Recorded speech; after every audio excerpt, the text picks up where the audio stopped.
Well, good morning, everyone, and thanks so much for joining me today for my Quick Tip Thursday.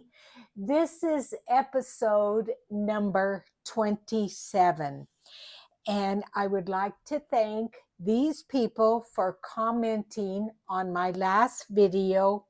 Mindy is a new subby, so thanks for subscribing. And then thank you to these other people. I really appreciate your comments. I do answer each and every one of them. And let's get started on this Quick Tip Thursday. Well, good morning, everyone, and thank you for joining me for today's Quick Tip Thursday. I apologize for the glare, but I'm actually in my storage craft room where my ironing board is set up. And in today's video, I'm going to show you how to print on fabric. I'm going to be doing Roxy Creations Journal of Stitchery. I'm 3 prompts behind, but I'm determined to catch up. I wasn't able to do last 6 months project because of other things that I had going on, but I made a commitment to myself. I really want to do this one. And Rachel has some beautiful fabric in her Etsy store that you're able to purchase. I haven't purchased any yet, but I will. But in the meantime, I'm going to show you how to print on fabric yourself. Now, I have 2 different fabrics here that I'm going to try printing on. I want to see which one does the best. They are this one is, they're both 100% cotton. This is a little bit thinner cotton here. This one is absolutely beautiful, but I'm almost afraid it is too dark and it won't print well. I believe Carol Powers, you sent me this fabric. It is coffee stained already, and I put it through my washing machine and it still left a beautiful color, but it's a little bit thicker, so I think it will be easier to stitch on. So now I have moved to my dining room table. I have laid down some paper to protect my table, and I bought this. It's called Pattern Stick. It's a temporary adhesive spray. I bought this some time ago at Joann's, and what you do, it says, you work on a protective surface, you shake the can well, you hold the can 12 inches from the pattern back, which is here. I'm going to use 80-pound cardstock. You spray it lightly, you wait 30 to 40 seconds, and then you lay your fabric on it.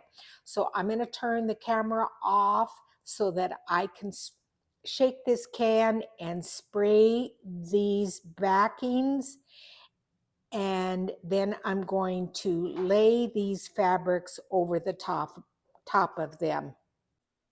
So what I did is, after I sprayed the paper, and like I said, it's 80-pound weight cardstock because I want it to be substantial enough that it will hopefully feed through my printer. And then once the paper was sprayed, I turned the paper over onto the fabric so that the fabric was laying flat on my dining room table and there would be no wrinkles in it. Then the next thing I'm doing is just cutting off the excess of the fabric so that it will fit through my printer.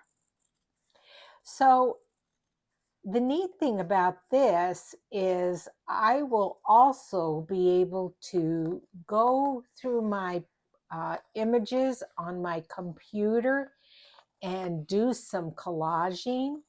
I wish I was better at, digital printing and stuff, but I can still do like individual images. I'm just not good at all that layering and what have you. So I'm just cutting around this excess right here. I suppose I could lay a ruler and use my rotary cutter, but then I have to bring out the mat, and I think this will be okay. So I'm just going to continue to go around this image here. And you can see I got a little bit off here, and I do want to make sure that that's cut off, because otherwise that could get jammed in my printer. So I think that looks pretty good right there, and you can see it's nice and flat here. So I'm going to do the other one now. So this is what it looks like when it comes off the printer, and all you have to do is pull your fabric off that temporary adhesive sheet. Kind of stuck a little extra there, so I'm going to go this way.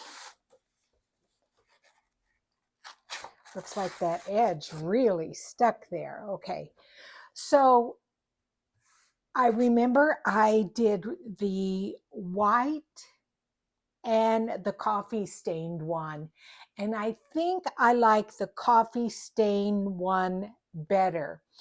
The other thing I did is I first printed it off on a piece of paper to make sure it looked good, and I will be able to do some thread painting there quite nicely, and I will be able to use this somewhere else. I could possibly even just cut this part off and have it on another page.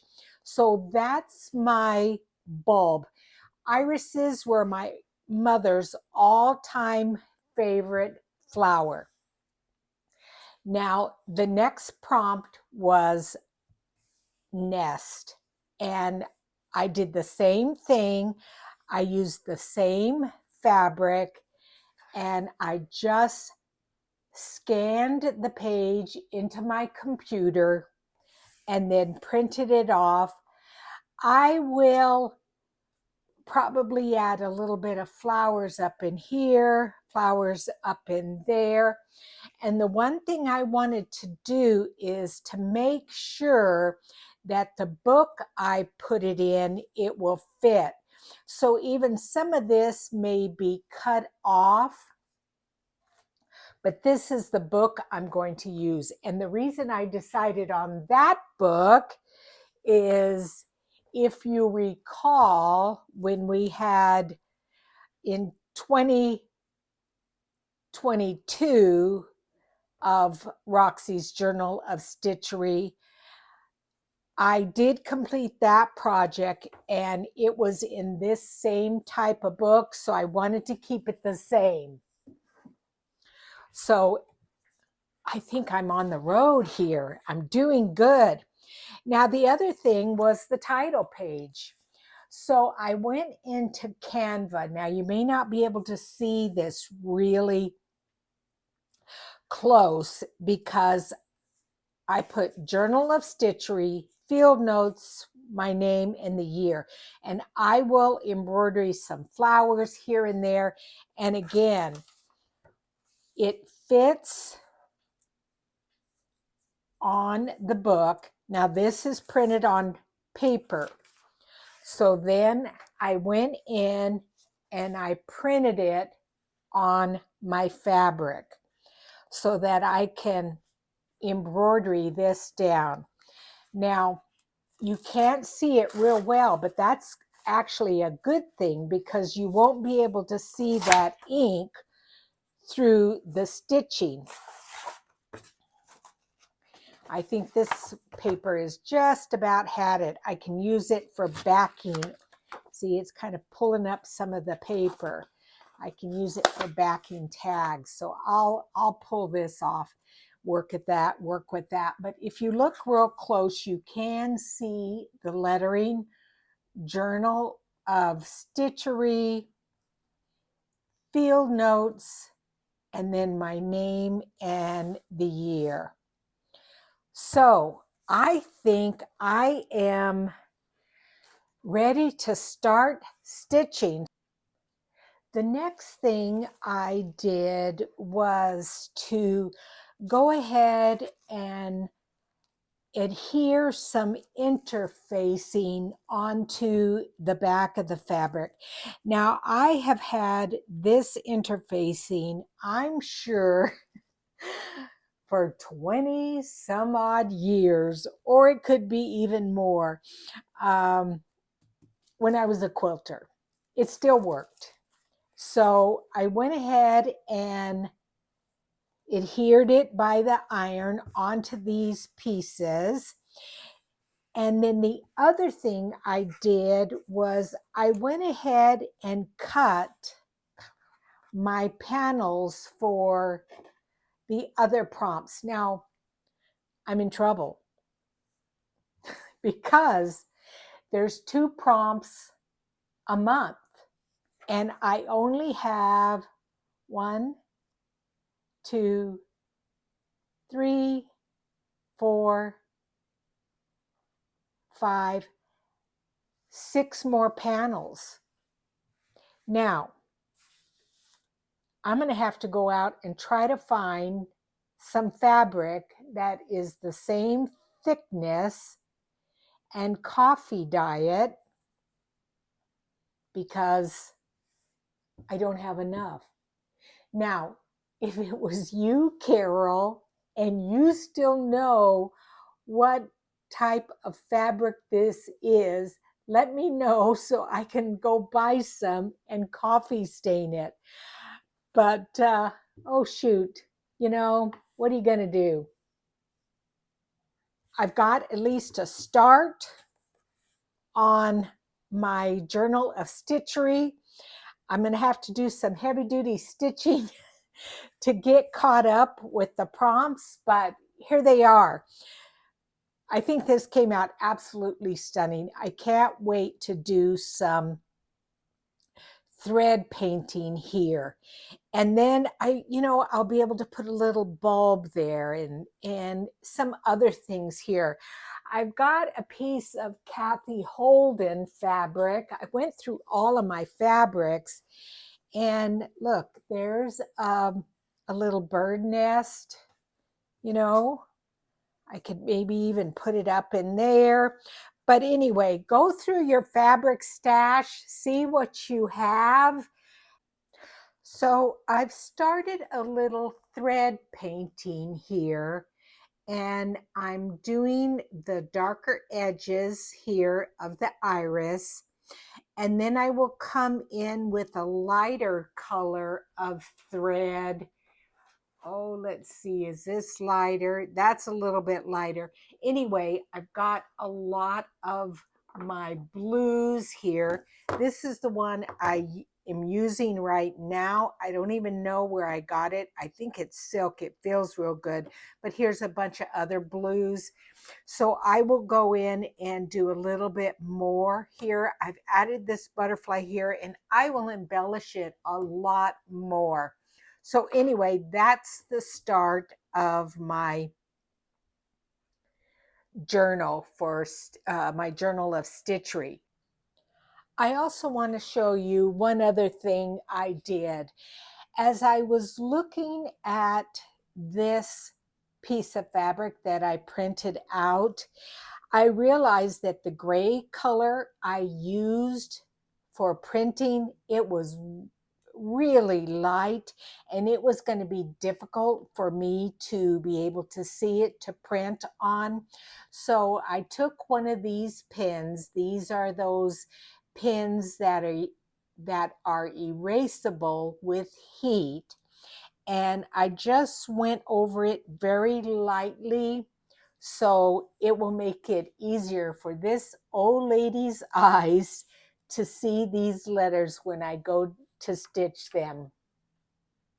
Oh, and make sure you go over and purchase some of Rachel's fabrics from her Etsy store. Stunning. And you know they're high quality if they're coming from her. So anyway, thanks for joining me on this Quick Tip Thursday. I hope this helped you, and I'll see you guys again soon. Thanks and bye-bye.